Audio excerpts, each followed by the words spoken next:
জীবনে সম্মানের সাথে বাঁচতে অতিরিক্ত অর্থের প্রয়োজন পড়ে না। মানুষের জন্য কাজ করাই জীবনের আসল সার্থকতা। এই কথাগুলোর যেন জীবন্ত উদাহরণ হয়ে দাঁড়িয়েছেন এক ব্যক্তি। তিনি একজন সফল চিকিৎসক, একজন গুণী অভিনেতা এবং সর্বোপরি একজন মানবিক মানুষ।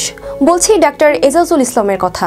ডাক্তার এজাজুল ইসলাম, যিনি নিজের পেশাকে শুধুমাত্র উপার্জনের মাধ্যম হিসেবেই দেখেননি, বরং মানুষের সেবা করাকে জীবনের লক্ষ্য হিসেবে বেছে নিয়েছেন। গরিব মানুষের চিকিৎসা সেবা সহজলভ্য করতে মাত্র ৩০০ টাকা ফিতে তিনি রোগী দেখেন।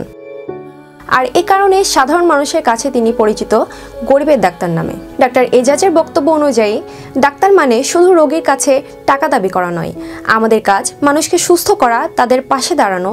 টাকা তো পরবর্তীতে আসবেই, তবে আমাদের কাছে মানুষের দোয়া সবচেয়ে গুরুত্বপূর্ণ। ডাক্তার এজাজুল ইসলাম বর্তমানে ঢাকা মেডিকেল কলেজের নিউক্লিয়ার মেডিসিন বিভাগের প্রধান হিসেবে কর্মরত।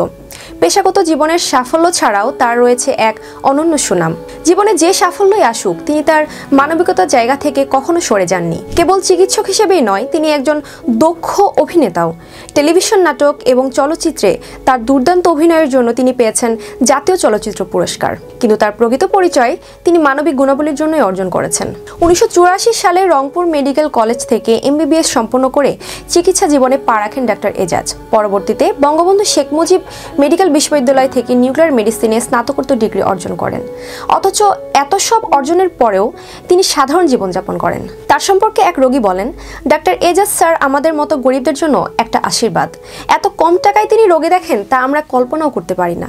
আল্লাহ তার মঙ্গল করুন।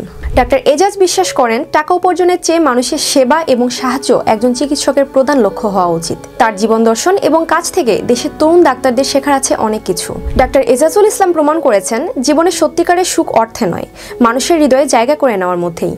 এমন মানুষ আমাদের সমাজের জন্য সত্যিকার অর্থে অনুপ্রেরণা। এতক্ষণ সাথে ছিলাম শাকিরা আফরোজ। ফেস দ্য পিপলের সাথে থাকার জন্য ধন্যবাদ।